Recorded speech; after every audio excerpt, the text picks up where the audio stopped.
Market Lallawmawma लाल है, investors का पैसा डूबता जा रहा है, लोगों की गाढ़ी कमाई चूल्हे में जा रही है और भारत में अधिकतर लोगों के पास खाने पीने की जरूरी चीजों के लिए भी पैसा नहीं है। पैसा कमाना तो सब लोग सीखना चाहते हैं, बट पैसे को समझना कितने लोग सीखते हैं। ज्यादा पैसे होने का मतलब हमेशा फाइनेंशियल सक्सेस नहीं होता और कम पैसे होने का मतलब हमेशा गरीबी नहीं होता। दुनिया के सबसे अमीर लोग और एक नॉर्मल आदमी के फाइनेंशियल डिसीजंस में सिर्फ एक चीज का फर्क होता है, सोच। आज हम बात करेंगे इस बहुत ही बेहतरीन किताब के कुछ इंपॉर्टेंट लेसन्स की, जो आपको सिर्फ पैसा कमाने की नहीं बल्कि आपको पैसे को सही तरीके से यूज करना भी सिखाएगा। जोर जोर से बोल के लोगों को स्कीमें बता दे। अगर फाइनेंस एक नंबर का गेम होता तो सभी लोग अमीर होते, बट रियलिटी यह है कि पैसा सिर्फ नंबर्स और कैलकुलेशन का नहीं, साइकोलॉजी का भी खेल है। हर इंसान के पैसों से जुड़े डिसीजन उसके पास्ट एक्सपीरियंसेस, अपब्रिंगिंग और लाइफ इवेंट्स से जुड़े हुए होते हैं। जो आपको स्टूपिड लग रहा है वो किसी और के पर्सपेक्टिव से स्मार्ट मूव हो सकता है, और वही चीज मॉर्गन हाउसल इस पहले चैप्टर में समझाते हैं। नो वंस क्रेजी, हर कोई अपनी जगह पर सही है। आपने कभी किसी को देखा है जो अपनी सारी सेविंग्स रिस्की स्टॉक्स में या क्रिप्टो में डाल देता है और उसे गैम्बल की तरह ट्रीट करता है, या फिर कोई और जो पैसे को सिर्फ एफडी में या गोल्ड में या सिक्योर बॉन्ड्स में डालता है और बिल्कुल भी रिस्क नहीं लेता। बिल्कुल रिस्क नहीं लेने। दोनों ही एक्सट्रीम केस दिखते हैं, पर क्या सच में कोई एक पर्सन स्टूपिड है और दूसरा समझदार? हाउसल का कहना है कि हर एक इंसान अपनी अपब्रिंगिंग और पास्ट एक्सपीरियंसेस के हिसाब से फाइनेंशियल डिसीजन लेता है। कोई भी फाइनेंशियल डिसीजन बिना किसी कॉन्टेक्स्ट के देखा जाएगा तो बेवकूफाना ही लगेगा, पर उस इंसान के नजरिए से वो एक लॉजिकल डिसीजन हो सकता है। मान लीजिए अगर कोई इंसान 2008 के फाइनेंशियल क्राइसिस से अपनी सारी सेविंग्स, सारा पैसा डुबा चुका है, तो वो जिंदगी भर स्टॉक से दूर ही भागेगा। दूसरी तरफ एक ऐसा इंसान जिसने सिर्फ राइजिंग स्टॉक मार्केट ही देखा है, उसे रिस्क लेना नॉर्मल सी चीज लगेगी। मॉरल ऑफ द स्टोरी, हर एक इंसान अपने फाइनेंशियल डिसीजंस के पर्सपेक्टिव से सही है और कोई भी क्रेजी नहीं है। बस हम सब लोग अलग अलग एक्सपीरियंसेस से आए हैं। मेन मुद्दे की बात है कि आपका लाइफ एक्सपीरियंस दुनिया की रियलिटी नहीं है। जो आपने देखा है वो एक छोटी सी रियलिटी है, may be 0.000000001% of the real world, may be उससे भी कम। इसे हम समझ सकते हैं एक real life example, Warren Buffett versus Jim Simons. Warren Buffett ने अपनी इन्वेस्टिंग जर्नी सिर्फ कंपाउंडिंग और वैल्यू इन्वेस्टिंग पर बेस की, जो एक लॉन्ग टर्म स्टडी अप्रोच है। दूसरी तरफ जिम सिमंस जो एक मैथमेटिशियन है, उन्होंने स्टॉक मार्केट के लिए कॉम्प्लेक्स एल्गोरिदम और क्वांट इन्वेस्टिंग का यूज किया। दोनों ही बिलियनियर हैं, बट दोनों के इन्वेस्टिंग स्टाइल्स बिल्कुल अलग अलग हैं। तो क्या एक गलत और एक सही है? नहीं, दोनों अलग अलग पर्सपेक्टिव से आए हैं। मॉरल ऑफ द स्टोरी, अपना खुद का पर्सपेक्टिव डेवलप करो और किसी और दूसरे को ब्लाइंडली फॉलो मत करो। Chapter 2, luck and risk. अगर पैसा कमाना टैलेंट और मेहनत का रिजल्ट होता तो दुनिया में सिर्फ इंटेलिजेंट और हार्ड वर्किंग लोग ही अमीर होते, बट रियलिटी यह है कि सक्सेस और फेलियर दोनों में लक और रिस्क का बहुत बड़ा रोल है। पर मजेदार बात यह है कि लोग अपनी सक्सेस को अपने टैलेंट का, अपनी मेहनत का फल समझते हैं और दूसरों की असफलता को उनकी कमजोरी। बट सच्चाई यह है कि किसी एक इंसान की सफलता सिर्फ एक लकी ब्रेक का नतीजा भी हो सकती है और किसी की फेलियर सिर्फ अनलकी टाइमिंग। मॉर्गन हाउसल हमें यहाँ ये समझाने की कोशिश कर रहे हैं कि कोई भी फाइनेंशियल सक्सेस या फेलियर सिर्फ एक फैक्टर का नतीजा नहीं होता है। टैलेंट और हार्डवर्क के साथ साथ लक और risk equally important role play करते हैं। ये एक परफेक्ट एग्जांपल है। बिल गेट्स और एक और बहुत ही मेहनती और इंटेलिजेंट लड़का जिसका नाम आपने सुना भी नहीं होगा। बिल गेट्स का स्कूल उन गिने चुने स्कूल्स में था जहां पर अर्ली स्टेज कंप्यूटर्स अवेलेबल थे। अगर वो किसी और स्कूल में होते जहां पर कंप्यूटर्स नहीं थे, वो कभी भी माइक्रोसॉफ्ट जैसी बड़ी कंपनी नहीं बना पाते। ठीक उसी समय पर बिल गेट्स के साथ भी बहुत सारे ऐसे हार्ड वर्किंग और इंटेलिजेंट बच्चे थे जिनके पास वो लक और अपॉर्चुनिटी नहीं थी। क्या वो लोग कम टैलेंटेड थे? बिल्कुल भी नहीं, बस उनका लक उनके फेवर में नहीं था। तो मेन मुद्दे की बात है कि सक्सेस मेहनत और हार्ड वर्क या इंटेलिजेंस का नतीजा नहीं होती। रिस्क भी बहुत बड़ा रोल प्ले करता है। अगर किसी इंसान ने रिस्क नहीं लिया तो वो सेफ तो रहा, बट बहुत सारी अपॉर्चुनिटीज भी मिस कर गया। इससे हमें यह भी सीखने को मिलता है कि ब्लाइंडली किसी भी सक्सेस स्टोरी को कॉपी मत करो, क्योंकि हर इंसान की जर्नी अलग होती है। जरूरी नहीं है कि आप किसी बिलियनियर की स्टोरी फॉलो करोगे तो आपको भी वही रिजल्ट मिलेगा। मुद्दे की बात यह है कि कल को अगर कोई लॉटरी जीत जाए तो क्या आप उसे फाइनेंस एक्सपर्ट मानोगे? नहीं ना। तो इसका मतलब अमीर होने के लिए जीनियस होने की कोई जरूरत नहीं है। स्टॉक मार्केट का एक रूल है कि जब आप प्रॉफिट बना रहे हो तो आप जीनियस हो, और जब आप लॉस कमा रहे हो तो आप अनलकी हो। बॉटम लाइन ये है कि लक और रिस्क दोनों को ही हम अकाउंट में तब तक नहीं लेते जब तक वो हमें पर्सनली हिट ना करें। इसी से आते हैं चैप्टर 3 पर, नेवर इनफ। अगर मैं आपको पूछूं कि आपके लिए कितना पैसा काफी है, तो आपका जवाब क्या होगा? क्या 1 लाख रुपए पर मंथ काफी है? पर जब आप 1 लाख रुपए पर मंथ कमा लेते हो तो आपको लगता है 1 करोड़ रुपए काफी होगा।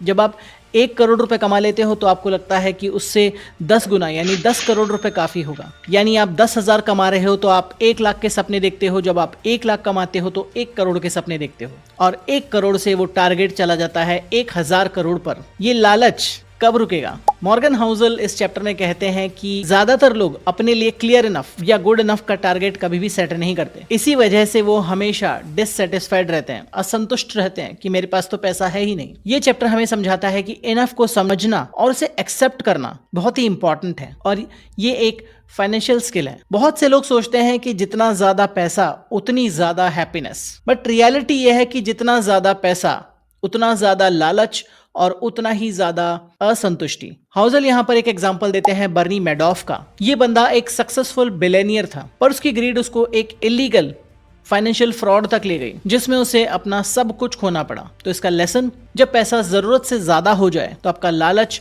आपके लिए बहुत बड़ा खतरा बन सकता है। एक और एग्जांपल है रजत गुप्ता का, जो पहले बिलियनियर थे पर इनसाइडर ट्रेडिंग के चक्कर में जेल चले गए। इन लोगों के पास ऑलरेडी सब कुछ था, बट और ज्यादा के लालच में इन लोगों की जिंदगी तबाह हो गई। तो इससे हमें ये सीखने को मिलता है कि जब तक आप डिफाइन नहीं करोगे कि आपके लिए आपकी कंडीशन के हिसाब से इनफ क्या है, तो आप बिना किसी रीजन के रिस्क लेकर सब कुछ खत्म कर सकते हो। तो इससे हमें सीख मिलती है कि अमीर इंसान वो नहीं है जिसके पास सब कुछ है, बल्कि अमीर इंसान वो है जिसे अब और पैसा नहीं चाहिए। एक और सीख कि पैसा कमाना एक चीज है, बट उसे संभालना उससे भी ज्यादा बड़ी चीज है, वरना आप एक रिच फूल बनकर रह जाओगे। तीसरी सीख है कि हर सक्सेसफुल इंसान का एक हिडन एनिमी होता है, उसका और चाहिए, मुझे और दो का एटीट्यूड। तो जो हमें बचपन से सिखाया जाता था कि लालच बुरी बला है, उसे समझिए और अपना इनफ डिफाइन कीजिए। इससे आते हैं हम चैप्टर 4 पर, मैजिक ऑफ कंपाउंडिंग। अगर फाइनेंस में, पैसे की दुनिया में कोई एक मैजिक ट्रिक है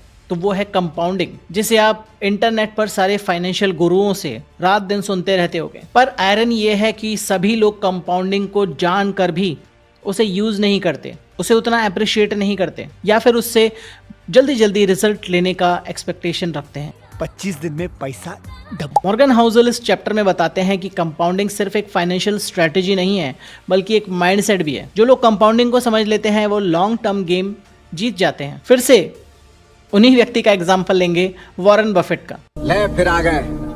लोग समझते हैं कि वॉरेन बफेट की जो वेल्थ है उनकी इंटेलिजेंस और स्टॉक पिकिंग एबिलिटी से आई है, बट रियलिटी ये है कि वॉरेन बफेट ने अपनी इन्वेस्टिंग की जर्नी 11 साल की उम्र में शुरू कर दी थी, और उन्होंने अपने इस एज तक 80 साल प्लस एज तक इन्वेस्ट करने का जो सिलसिला है उसको कभी नहीं तोड़ा। मुद्दे की बात यह है कि कंपाउंडिंग का मैजिक पेशेंस में छुपा है। लालच के चक्कर में शॉर्ट टर्म इन्वेस्टिंग से बचो, ये एक ट्रैप है। और लोग समझते हैं कि बड़ा पैसा सिर्फ बड़े इन्वेस्टमेंट से आता है, बट सच्चाई ये है कि छोटे छोटे इन्वेस्टमेंट्स आपको टाइम के साथ बड़ा रिटर्न दे सकते हैं। जो 20, 50, 100 रुपए आप ऐसे ही उड़ा दे रहे हो, उसको आप अगर सही जगह पर टाइमली इन्वेस्ट कर दोगे तो 20-30 साल में वो आपको बहुत बड़ा रिटर्न दे सकते हैं। मस्त प्लान है। इसे इस तरह से भी समझ सकते हैं कि अगर आप अपने आप में रोज 1% इंप्रूवमेंट लाओगे तो 1 साल में 37 गुना इंप्रूवमेंट आपके अंदर आ जाएगा। मगर सबको एक दिन में रिजल्ट चाहिए। तो बॉटम लाइन ये है कि अगर आपको कंपाउंडिंग बोरिंग लगती है तो आप कभी भी अमीर नहीं बन सकते। हमारा माइंड इस तरह से बना ही नहीं है इस चीज को स्वीकार करने के लिए कि कंपाउंडिंग हमें एक्सपोनेंशियल ग्रोथ दे सकती है टाइम के साथ। इसी से आते हैं हम चैप्टर 5 पर, getting wealthy versus staying wealthy. अमीर बनना एक स्किल है, बट अमीर बने रहना और उस वेल्थ को बढ़ाना एक अलग ही लेवल का गेम है। बहुत से लोग पैसा कमा लेते हैं, पर उस पैसे को बढ़ाना या बनाए रखना अधिकतर लोगों को नहीं आता, क्योंकि ये काम वेल्थ बनाना या बढ़ाना, इसके रूल्स बिल्कुल अलग हैं। मॉर्गन हाउसल इस चैप्टर में कहते हैं कि पैसा कमाने के लिए रिस्क लेना जरूरी है, पर पैसा बनाए रखने के लिए या पैसे को बढ़ाने के लिए फियर और ह्यूमिलिटी बहुत जरूरी है। बहुत सारे लोग जब उनके पास पैसा आता है तो वो शॉर्ट टर्म गेन्स के पीछे पड़ जाते हैं और हाई रिस्क बेट्स लगाने लग जाते हैं। पर जो सक्सेसफुल इन्वेस्टर्स होते हैं वो सर्वाइवल माइंडसेट अडॉप्ट करते हैं। हाउजल इस चैप्टर में बताते हैं कि फाइनेंशियल सक्सेस का असली मंत्र है कि बोल्डनेस के साथ सतर्क रहें और सावधान रहें। जो लोग सिर्फ रिस्क ले लेकर आगे बढ़ते हैं वो कभी ना कभी गिरते जरूर हैं, और जो लोग सिर्फ सेफ्टी पर फोकस करते हैं और कोई रिस्क नहीं लेते वो ग्रोथ मिस कर देते हैं। तो हमें बैलेंस अप्रोच रखनी होगी, कैलकुलेटेड रिस्क लेने होंगे। तो मुद्दे की बात है कि पैसा कमाना बहुत इंपॉर्टेंट है, बट उसको बचाए रखना और उसको बढ़ाना और भी ज्यादा इंपॉर्टेंट है, वरना आप रिची रिच से राजा बेटा बन जाओगे। इसी से आते हैं चैप्टर 6 पर, टेल्स यू विन। अगर आप क्रिकेट देखते हो तो अक्सर जो बैट्समैन 100 बॉल खेलता है उसमें से अधिकतर बॉल डॉट बॉल होती हैं और 10-15 बॉल पर चौके या छक्के या इस तरह की चीजें लगाकर वो रन बना लेता है। और इसका एंड रिजल्ट क्या होता है? ये चौके छक्के ही मैच जिताते हैं अंत में। इन्वेस्टिंग का गेम भी यही है। ज्यादातर इन्वेस्टमेंट एवरेज या लॉस दे सकती हैं, पर कुछ इन्वेस्टमेंट, चुनिंदा इन्वेस्टमेंट आपकी पूरी वेल्थ बनाने के लिए काफी हैं। ये चैप्टर हमें बताता है टेल्स इवेंट के बारे में, जो फाइनेंशियल सक्सेस का एक हिडन मंत्र है। इसे अगेन हम वॉरेन बफेट के एग्जांपल से समझ सकते हैं। फिर आ गए। वॉरेन बफेट का अधिकतर वेल्थ उनके सिर्फ 15 टॉप इन्वेस्टमेंट से बना है। यानी कि अगर आप सोचो कि आपकी अधिकतर इन्वेस्टमेंट्स ठीक ठाक या बेकार निकलेंगी तो भी आप मिलेनियर बन सकते हो। अगर सिर्फ 1-2 छक्के लगा दो, यानी आपकी 1-2 इन्वेस्टमेंट्स इतनी ज्यादा बढ़ जाएं कि वो बाकी को संभाल लें। इसके 2-3 एग्जाम्पल हैं। अमेजॉन का अर्ली आईपीओ। जो लोग अमेजॉन के अर्ली इन्वेस्टर थे उनका पैसा आज 2000 गुना से ज्यादा बढ़ गया है। दूसरा एग्जाम्पल है स्टीव जॉब्स और एप्पल का। जब एप्पल क्राइसिस में था तो भी स्टीव जॉब्स ने अपनी कंपनी नहीं छोड़ी और सिर्फ एक प्रोडक्ट आईफोन ने ना कि उनकी कंपनी को बदला बल्कि पूरी दुनिया को बदल कर रख दिया। लेसन ये है कि इन्वेस्टिंग और बिजनेस पेशेंस का गेम है। आपको कंसिस्टेंट एफर्ट करने पड़ेंगे और कभी कभी एक बड़ा सक्सेस सब कुछ कॉम्पनसेट कर देगा। तो की लर्निंग है कि हर चीज का इम्पैक्ट इक्वल नहीं होता। फेलियर नॉर्मल है, बट एक सक्सेस सब कुछ कवर कर देता है। सबसे इंपॉर्टेंट है कि हमें पेशेंस और लॉन्ग टर्म विजन रखना बहुत जरूरी है। तो अगर आपको बिलियनियर या मिलेनियर बनना है तो भले ही आप रोज डिफेंस करते रहें, बट 1-2 बड़े छक्के मारना जरूरी है। इससे आते हैं चैप्टर नंबर 7, फ्रीडम पर। आपकी फाइनेंशियल सक्सेस का अल्टीमेट ड्रीम क्या है? अल्टीमेट गोल क्या है? अमीर बनना, लैम्बोर्गिनी खरीदना, या फिर लोगों पर इंप्रेशन जमाना? नहीं, असली वेल्थ का मतलब है अपनी लाइफ का कंट्रोल अपने पास होना। जब आपके पास पैसा होता है तो आप डिसाइड कर सकते हो कि आपको कब काम करना है, कब नहीं, किसके साथ काम करना है और किस पर्पस के लिए काम करना है। यानी ये चैप्टर हमें समझाता है इंपॉर्टेंस ऑफ फाइनेंशियल फ्रीडम, जो हर किसी इंसान का गोल होना चाहिए। इस चैप्टर में मॉर्गन हाउसल बताते हैं कि फाइनेंशियल फ्रीडम एक नंबर का गेम नहीं है, बल्कि फ्लेक्सिबिलिटी का गेम है, जिसे हम समझ सकते हैं मुकेश अंबानी वर्सेस एक ऐसा इंसान जो 10-15 साल से सेविंग कर रहा है। मुकेश अंबानी के पास बिलियंस हैं, अरबों रुपए हैं, पर क्या वो अपनी लाइफ को खुद कंट्रोल कर सकते हैं?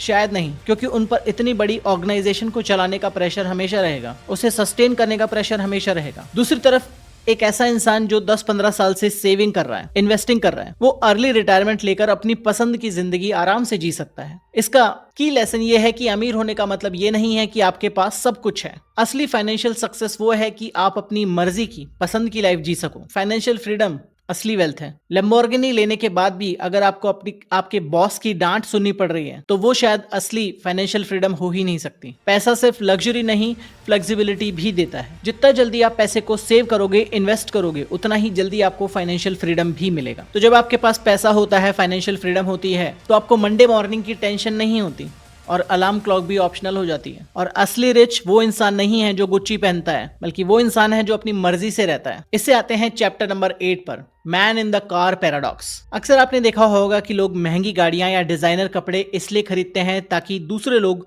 इंप्रेस हो सकें, वो लोग उन पर अपना इंप्रेशन जमा सकें। बट रियलिटी क्या है? जब आप किसी इंसान को एक बहुत बेहतरीन गाड़ी में देखते हो तो आप इंप्रेस होते हो या सोचते हो कि काश ये गाड़ी मेरे पास होती तो कितना मजा आता? ये चैप्टर एक माइंड ब्लोइंग पैराडॉक्स रिवील करता है कि लोग आपकी संपत्ति से इंप्रेस नहीं होते, बल्कि अपनी खुद की डिजायर से, अपनी खुद की लालसा से इंप्रेस होते हैं। यानी शो ऑफ से सक्सेस नहीं मिलती। मॉर्गन हाउसल हमें बताते हैं कि लोग स्टेटस के पीछे, चीजों के पीछे भागते हैं, बट आपकी संपत्ति से, आपकी कार से, आपके घर से किसी को कोई फर्क नहीं पड़ता। यानी एक बंदा फरारी चला रहा है और सोच रहा है कि सब लोग मेरी ही तरफ देख रहे हैं, बल्कि असलियत में लोग फरारी की तरफ देख रहे हैं और सोच रहे हैं कि यार ये कार मेरे पास भी होती तो मजा आ जाता। यानी कि अमीर दिखना और रियलिटी में अमीर होना दोनों बहुत अलग अलग चीजें हैं। यानी कि लग्जरी कार लेने का असली मकसद आपकी खुद की हैप्पीनेस, खुद की खुशी होनी चाहिए, ना कि इंस्टाग्राम के लिए। जिस दिन ये समझ जाओगे कि दूसरे लोग आपकी संपत्ति से, आपके पैसे से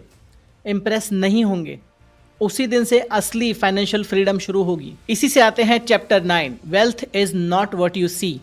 सेम एग्जांपल, अगर आप किसी को लैम्बोर्गिनी चलाते हुए या गुची के सूट में देखते हो तो क्या सोचते हो सकता है आप ये सोचो कि वाह ये इंसान कितना अमीर है, पर क्या पता कि वो इंसान ईएमआई पर जी रहा हो, अपने क्रेडिट कार्ड मैक्स आउट करके ये चीजें खरीद रहा हो और शायद उसकी सेविंग्स जीरो हो। मॉर्गन हाउसल इस चैप्टर में एक बहुत ही इंपॉर्टेंट चीज बताते हैं कि असली वेल्थ, असली संपत्ति वो होती है जो दिखती ही नहीं है। यानी अमीर होना वर्सेस अमीर दिखना दो अलग अलग बातें हैं। ये दुनिया फ्लैशी, चमक दमक वाले लोगों से भरी पड़ी है, पर असली सक्सेस वो है जो आपके बैंक अकाउंट और फाइनेंशियल इन्वेस्टमेंट्स में है, ना कि आपकी लाइफस्टाइल में। इसे इस तरह से समझते हैं कि एक ऐसा इंसान जो ईएमआई पर चलता है, जो सभी कुछ ईएमआई पर खरीदता है, फ्लैशी लाइफस्टाइल, महंगे कपड़े, सब कुछ दिखाता है, बट उसका सेविंग जीरो है, वर्सेस एक ऐसा इंसान जो बहुत ही सीधे साधे तरीके से रहता है और उसका बैंक बैलेंस बहुत अच्छा है, उसकी इन्वेस्टमेंट भी बहुत हेल्दी है। यानी अगर आप मुकेश अंबानी को देखोगे तो आपको कहीं से भी नहीं लगेगा कि ये इंसान भारत का सबसे अमीर व्यक्ति है। ना ही वो महंगे कपड़े पहनते हैं,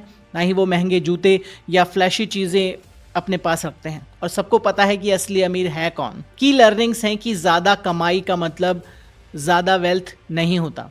अगर आप ज़्यादा कमा रहे हो और ज़्यादा उड़ा रहे हो तो आप अमीर नहीं हो, बस बहुत बड़े खर्चीले व्यक्ति हो। दुनिया के बड़े बड़े बिलियनियर प्लेन लाइफस्टाइल से जीते हैं, कोई दिखावा नहीं करते, और वो लोग जो सभी कुछ ईएमआई पर खरीदते हैं वो अमीर दिखना चाहते हैं फ्लैशी कपड़े पहनकर। मतलब कि अगर आपके पास 1 करोड़ रुपए की कार है पर आपका बैंक बैलेंस जीरो है तो आप सिर्फ एक महंगे गरीब हो। और इस वीडियो का last chapter, chapter 10, save money. ज्यादा कमाना एक टैलेंट है, बट पैसा बचाना एक आर्ट है जो हर किसी के पास नहीं होता। कई लोग करोड़ों कमा लेते हैं पर उनकी स्पेंडिंग इतनी ज्यादा होती है कि उनके पास महीने के अंत तक कुछ भी नहीं बचता। हस्बैंड वाइफ मिलकर 1 करोड़ रुपए कमा रहे हैं और अंत में उनके पास कुछ हजारों भी नहीं बचते।